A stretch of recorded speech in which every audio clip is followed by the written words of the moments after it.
Hi, everyone. Thanks so much for joining us today to talk about the REL peer review SharePoint tracking system. My name is Sarah Chan, and I'm joined by my colleagues Elizabeth Mugo and Kyla Jones. We oversee the help desk for the REL peer review tracking system. During this webinar, we will provide an overview of the RPR tracking system, show you a live demonstration of the site, including a detailed instructions for common tasks, and share some resources for addressing common issues. We will pause throughout the webinar to answer questions, and there will be also time at the end for additional questions. At this point, I'm going to turn it over to Kyla.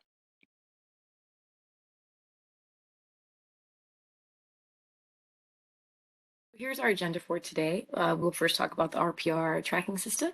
We'll then explain how to use the tracking system. And then finally, we'll show you the resources available on the system. So what is the RPR and the RPR tracking system? So under the RPR contract, Mathematica and its subcontractors conduct peer review for all REL research products, including proposals, reports, tools, and other products. We also provide editing and production of reports and tools for publication by IES. In addition, Mathematica collaborates with IES to develop and refine the review criteria and guidance that directs the review of all REL research products. And finally, we'll also manage the RPR tracking system and the SharePoint site.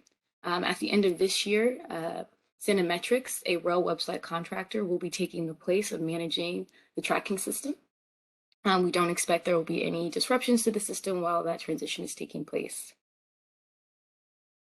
Okay, so an RPR tracking system overview. So the system is used as a tool for various stakeholders, including the RELs, the REL cores, the RPR review team, the NCEE branch chief, the associate commissioner, and the commissioner. It serves as a repository of all products and proposals produced at each stage of the review and production process. So the SharePoint site also serves as a communication tool. The system sends automated notifications when each user is assigned a review task, and it also provides updates about products as they move through the system.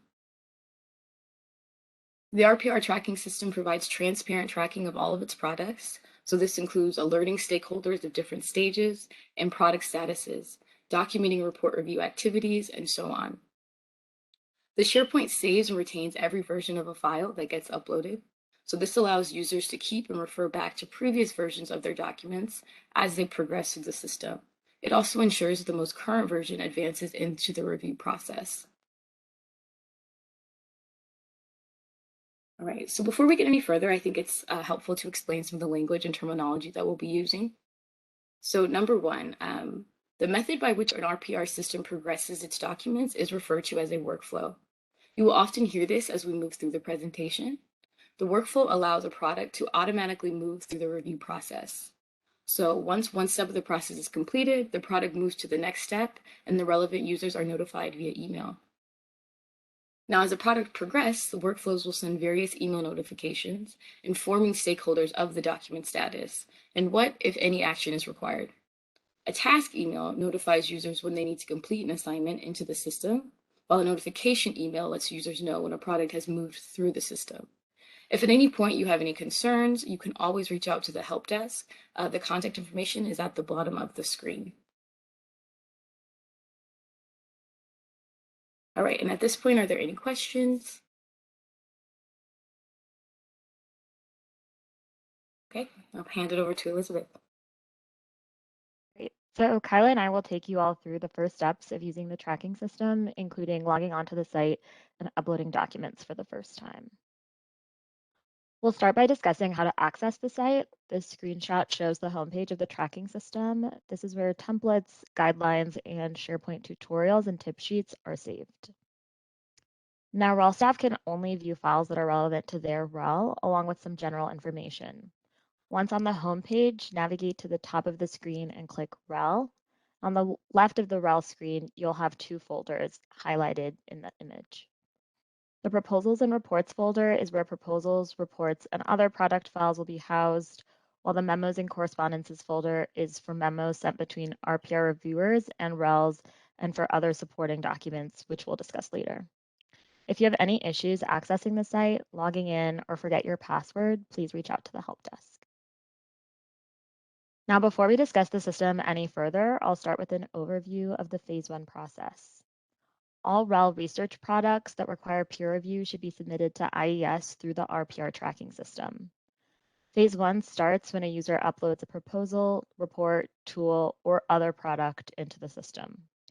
From there, a document progresses to REL core review, RPR team review, and a review by the NCE branch chief, associate commissioner, and commissioner. At any point during Phase 1 review, these users can request revisions to the product. All right. And so with that, I'm going to take you through a live demo. Okay. And so now that we provided an overview, I'm going to share my screen briefly. All right. And so now that we provided an overview of the system, I'm just going to show you how to use it.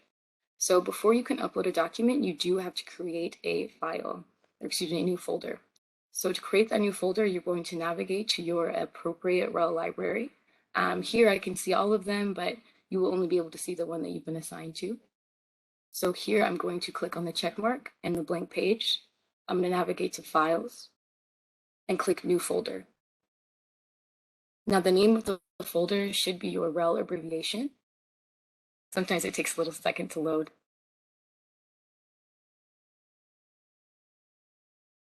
And so here we're going to say that it's going to be the abbreviation of our REL, and then we're also going to include our deliverable number, which here is 5.13. So now that we've created our folder, we're going to go ahead and upload the new document. So it's important here when you are uploading a new document that you do follow the REL naming convention. So that includes the REL abbreviation, your deliverable number. It's also going to include the name of the document and then the document type. So once you have that, you're going to go ahead and click OK and upload. So once you have this folder here, or once you've clicked the document and selected the right one, this small window will appear here. You will have some parts of the document that have already, some part of the properties that have already been pre-populated.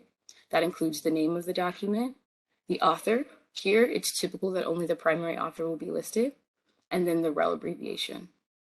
So you're typically going to copy the document title. It's really important here to note that this does not change as you continue to re-upload the document through the system.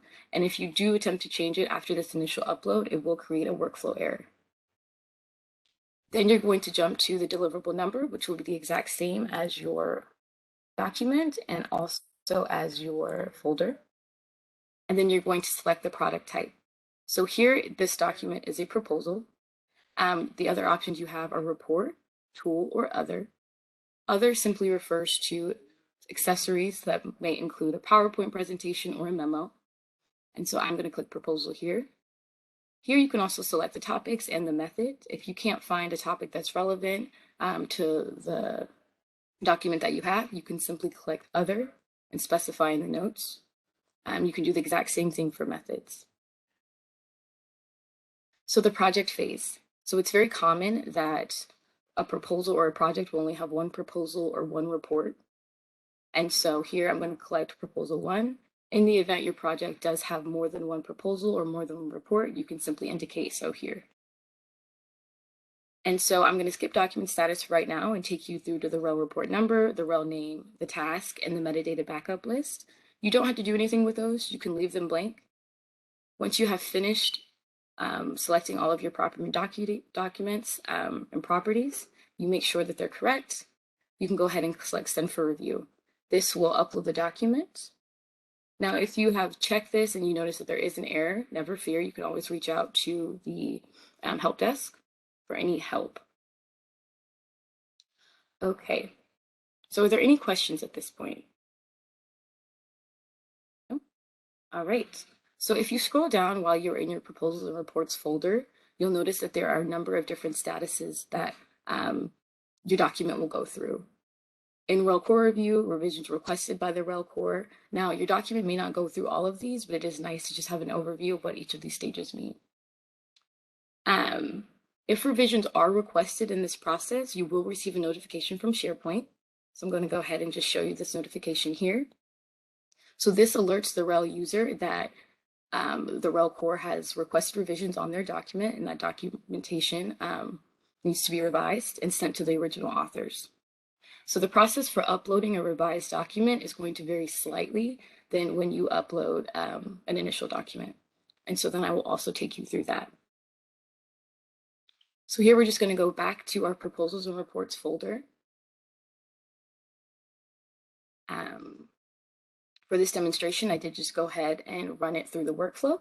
So here we see that the document is in revisions requested by the REL core. And so in order for us to re-upload the document, it's important that we first check it out. So in order to check it out, we're going to click this check mark here. We can go to Files, and then we can go to Check Out. We can also click on the three dots here, the three dots right here, and then check out this way. You will know that your document has been checked out when you have this little green arrow pointing. From there, you need to download the document. So you can download the document in the same way you can check it out, either by clicking the three dots or by selecting the check mark, waiting for the files pop up, and then downloading the document that way. So once the document is downloaded, it would obviously be routed to the authors for revision, and those comments would be addressed. So here, it is also very important too to note, if not critically important, that you want to make sure that your document title remains the same as we previously mentioned. And so in order to do that, you can view properties, and you can just highlight this document title here to ensure that the document is going to be renamed the same. So you navigate to your documents, you find the correct document, you make sure that it has the exact same name that you're looking for, and then you can proceed to uploading the document. So here you would select New Document, go to Choose Your File, click on the correct document name, click OK, and then you're going to see that same window pop up here. Sometimes all of the information will pre-populate, other times it won't. So you can copy, and we're going to do the exact same thing that we did before. We're going to make sure that our REL is correct. We're going to make sure that our deliverable number has stayed the same. We're going to make sure that our report is accurate, that our topics are fulfilled correctly. And here I'm just choosing anyone that I want. Obviously, you would choose one that's most relevant to your document. And I'm going to select the correct project phase, go to my document status, and send for review. And again, we can go ahead and just leave all of this information blank. We don't have to adjust it. From there, I'm going to click Save, and I have successfully re-uploaded a document after revisions have been requested. So are there any questions at this point? Okay, so I do think it's important to note that while your document is progressing through the system, you will get multiple revisions requests. That's pretty normal. This is going to be a very iterative process. And so since there are workflows associated with that, you do have to follow that pretty prescribed process that I just showed with the view properties and so on and so forth. But that's not the case for all documents you may upload to the system. So if you navigate to the REL Central Memos and Correspondence folder, this is going to be slightly different. This is when the RPR system jots down notes to the REL authors and so on and so forth. And so because there are not workflows attached to this library, you're simply free to upload the document with any naming convention and using that same format before, just minus all the view properties. And that will end the demo. If you guys do have any questions, please feel free to just reach out in the chat. Great. So once a report or tool finishes peer review, users receive an email like the one on this slide, letting them know that they'll need to upload supporting materials. Supporting materials are only requested for reports and tools that will progress into phase 2 editing and production. They won't be required for proposals or other products that won't go to phase 2. And the email provides instructions on what to upload to that memos and correspondences folder that Kyla mentioned. and please upload these materials quickly as some of them will be needed for editing to begin. So to upload supporting materials for the product, create a folder within the product's memos and correspondences library using the document ID. So in the example of the file that Kyla uploaded, the document folder would be CE for Central 5.1.3 supporting materials. And once these materials have been uploaded, email your REL core to note that this step has been completed. Now, as we noted earlier, after reports and tools are approved by the Associate Commissioner and Commissioner, they will progress to Phase 2. Phase 2 includes editing and production before a report or tool is published. Proposals and other products do not go through the Phase 2 process. In Phase 2, the document will go through several steps. It will undergo editing, then the edited file will be emailed to the RELs so authors can review suggested changes and answer any questions. Once you've reviewed the edited file, please send it back to the editing team over email. And as a general rule, any requests received through SharePoint should be submitted through SharePoint, and any requests received over email should be responded to over email. Then the files will get a final review by the branch chief. Similar to Phase 1, the branch chief can request revisions through the SharePoint site, and you will follow a similar process of uploading a revised document. Now, once the document is approved, it will go through layout and production, and the draft PDF will be sent to the REL over email for final review. Once you've reviewed the PDFs, please send it back to the editing team over email, and after that, the files will be made 508 compliant and ready for release. So I'll pause right now. Does anyone have any questions before we move forward? Elizabeth, we did have Kimberly raised her hand. Kimberly, you are unmuted. Do you still have a question? It looks like you lowered your hand.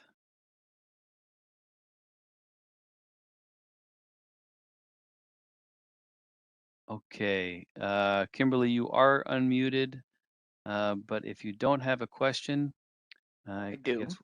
Oh, okay. I'm sorry. Go ahead.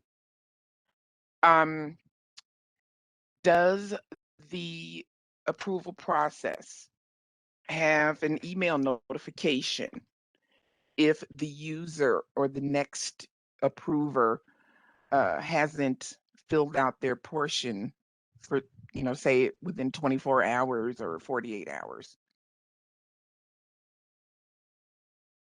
So I'm happy to answer this question. So when a REL user uploads their product onto the site, and either the REL core or the RPR or the NCEE commissioner or other folks in the system are approving that document, those individuals will be completing a task within the system, and they will receive a separate email notification regarding that. So there will be, and users will receive a notification, for instance, when a document is finished with peer review and has moved on through the system. Does that answer your question, Kimberly? Well, actually, I guess I phrased it wrong.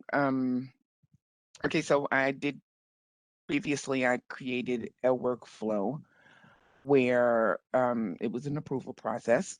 And when the first person signed off and it went to the next person and that person did not approve it within a certain amount of time, they would receive notifications or reminders, hey, you need to approve this by such and such a date or such and such a time. Yes, so that's a great question. The system doesn't send any kind of message for any like timelines within the system. However, the help desk does monitor how long it takes individuals to complete tasks. So if a task does take over 14 days, we will reach out to just let people know and make sure there isn't an issue in the system that's delaying anything. But that's Okay, done thank you. manually. Yeah, of Thank you. course.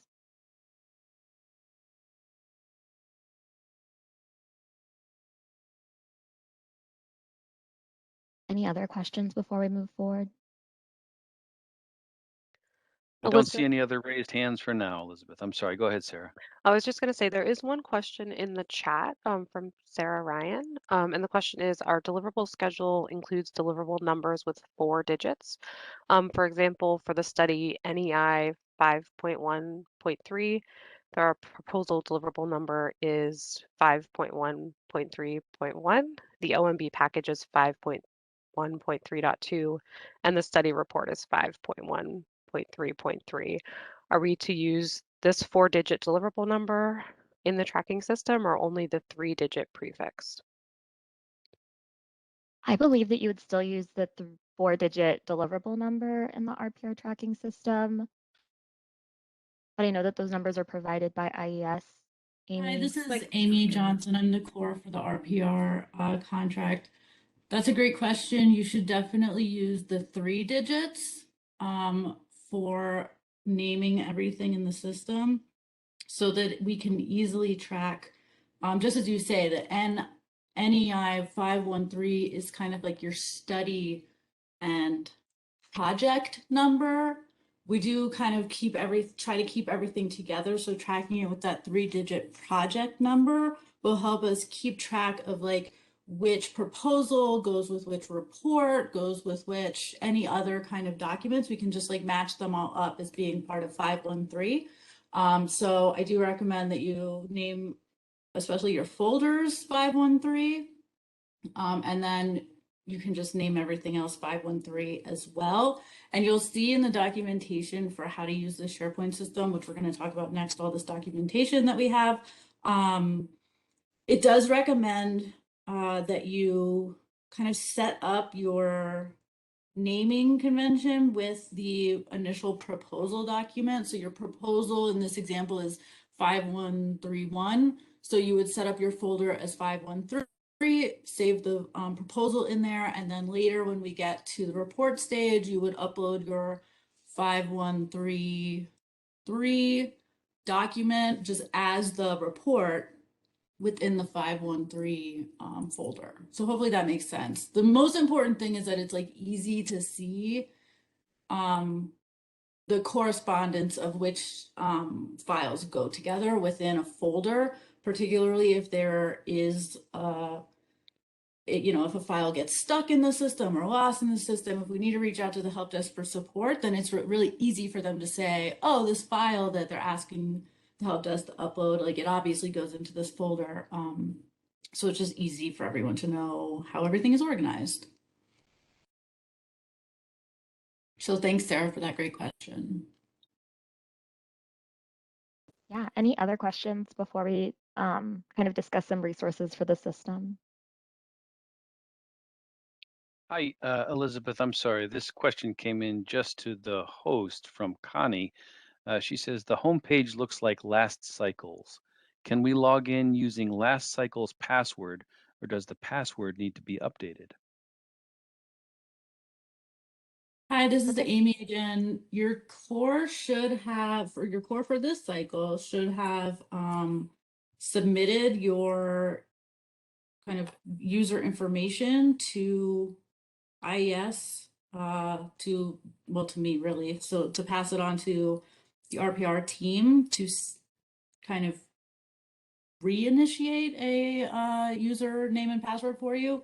I believe for most people, if you had a username and password before, it probably is staying the same, although the presentation team can correct me if that's wrong. But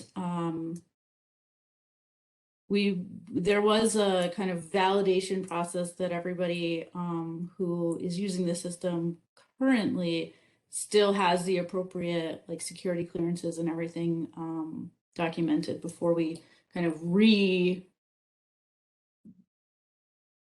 reinitiated people's user accounts between the two contract cycles.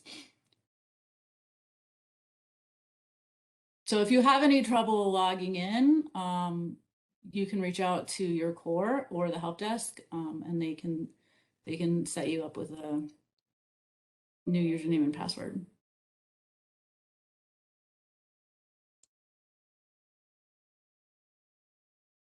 Yeah, and that's actually a great lead into our next couple of slides. So we're just going to now go quickly over some resources and best practices and information to just support you all and your team's use of the tracking system.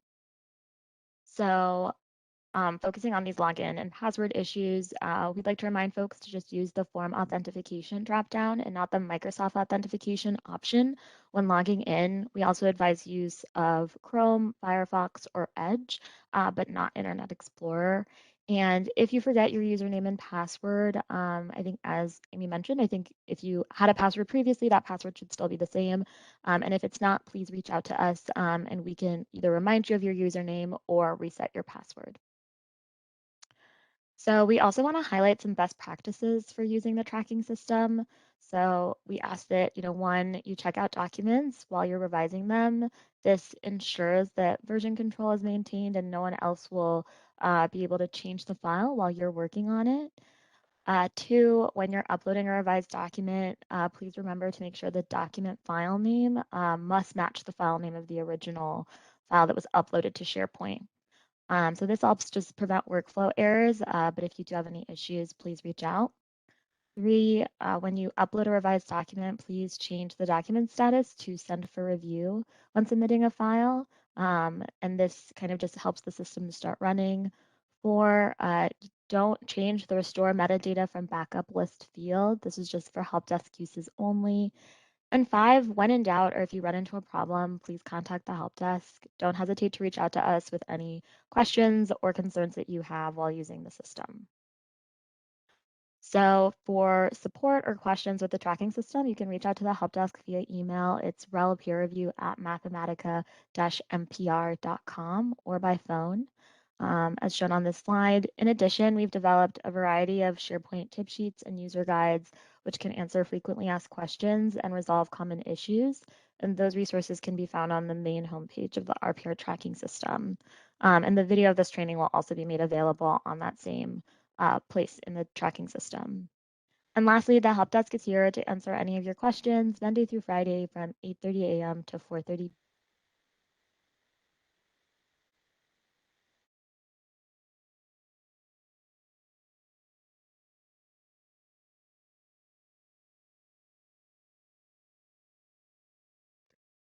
It looks like we may have lost Elizabeth, but I think that actually wrapped up our content for today. So we just wanted to close out, and if you have any remaining questions, we can take those now. So if you have any questions, you can use the raise your hand function or put your question in the chat.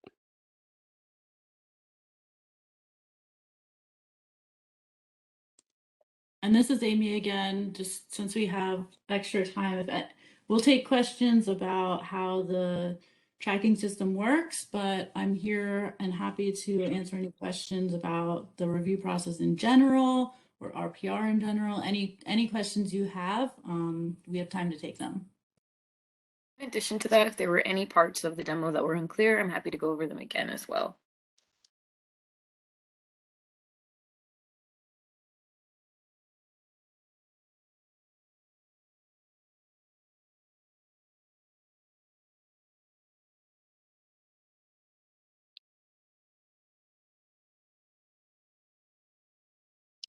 Right. Rick, do you have any questions?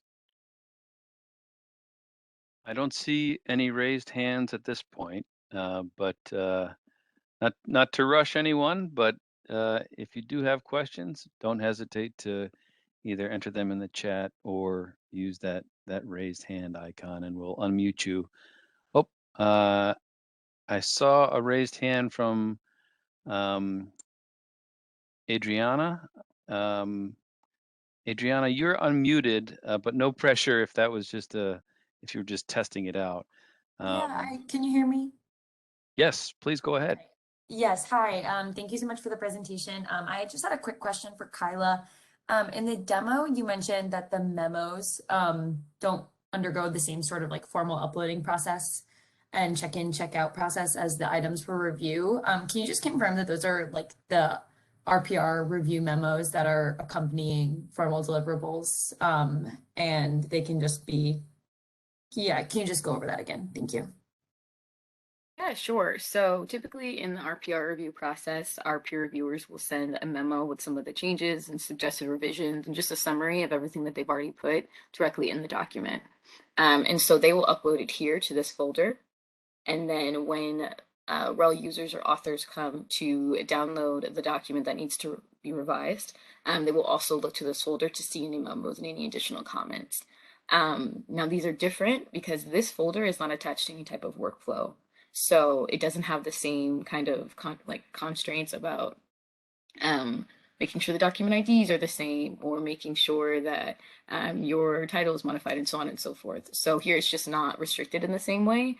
And you can just upload very freely to the way that was demonstrated before. Does that answer your question?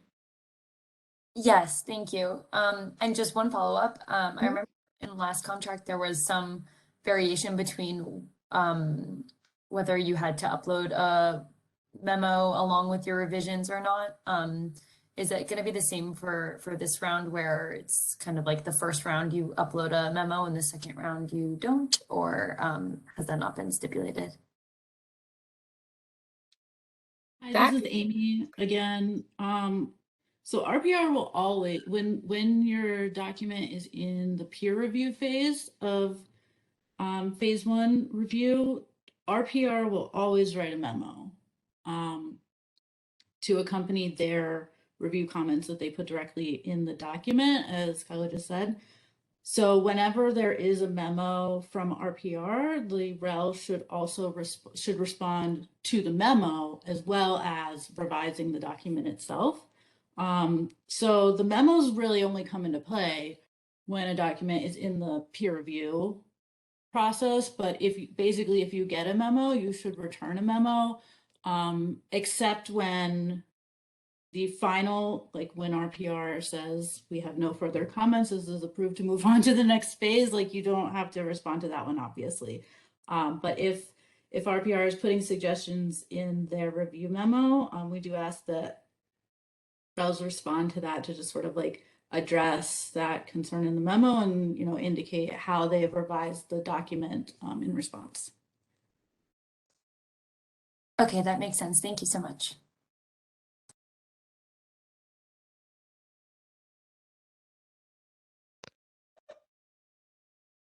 Do we have any other questions? Yes, it looks like Sarah Ryan has her hand raised. Sarah, you are unmuted. Do you have a question? Yeah, excuse me, thanks. I'm wondering if you can talk a little bit about how we'll be uploading the toolkit content through RPR, or if there will be forthcoming guidance on that. I'm guessing that other RELs are probably in the same position as us, where some of that content is going to look a little bit different than, say, a Word document. Yes, that is a great question. So just as a reminder, toolkit proposals will not be going through RPR review and therefore do not need to be uploaded to SharePoint. The toolkits themselves will go through the normal review process and should be uploaded to SharePoint, presumably, as well as the evaluation proposals and reports will go through the normal study process. So it's a great question and one that I think we don't yet have an answer to.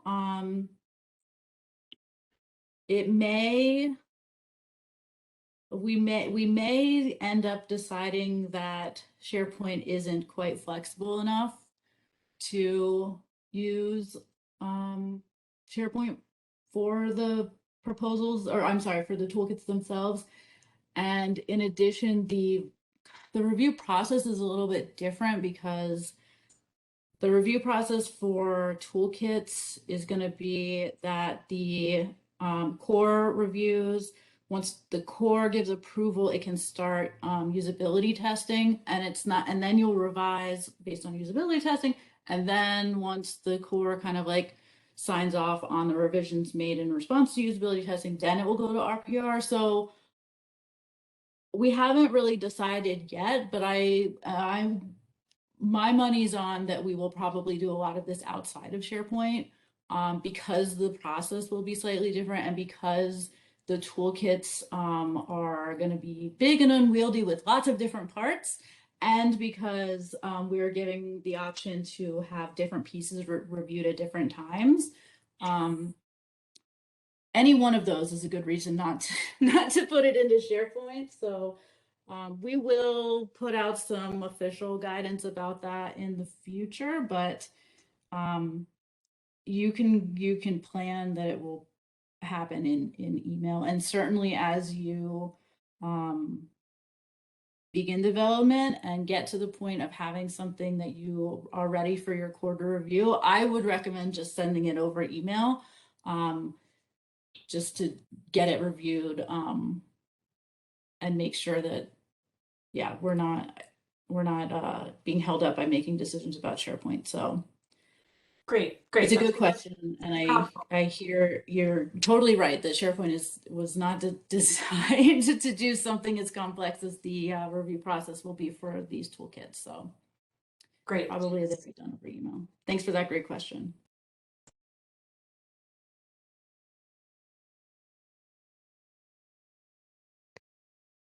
Rick, do we have other questions?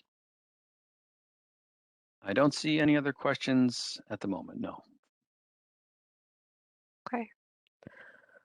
All right, well, thank you everybody for joining today. If you do think of a question or need any additional guidance, again, please reach out to the help desk, and have a good rest of your day. Thanks, everyone.